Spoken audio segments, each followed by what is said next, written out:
মা বল।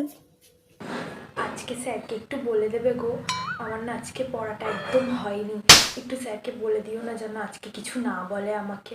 ও আচ্ছা আচ্ছা, ঠিক আছে রে বাবা, আমি মাস্টারমশাইকে বলে দেবো যে আজকে তোর পড়াটা হয়নি। স্যার বলছিলাম যে আজকে না মেয়েটার পড়া হয়নি, ও কালকে আবার দুদিনের পর একসাথে করে দিয়ে দেবে, ঠিক আছে? আচ্ছা আচ্ছা, হ্যাঁ, ঠিক ওকে কিছু আছে। বলবেন না কিন্তু, হ্যাঁ? হ্যাঁ হ্যাঁ।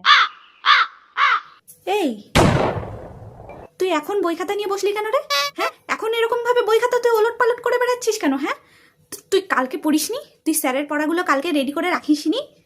আসুক আজকে স্যার, আমিও দেখি কে তোকে বাঁচায়। স্যার, ও না আজকে পড়াটা করেনি, ঠিক আছে? ওকে না আচ্ছা মতো দেবেন, আচ্ছা মতো। এই যে, এই নিন এটা, এটা এ বাবা, না, না, এটা দিয়ে না, দেবেন। না, নিন, নিন, না, নিন, না, নিন, না, কোনো কেন? ব্যাপার না, এটা দিয়ে আমি কেন? কিছু মনে করবো না। মেরে ওর হাড়গোড় ভেঙে দিন, আমি হসপিটালে নিয়ে যাবো, কোনো ব্যাপার না, না, না, আপনি নিন। এই যে এটা, এটাও নিন, আপনি এটাও নিন, এটাও লাগবে আপনার কাছে, নিন নিন নিন নিন।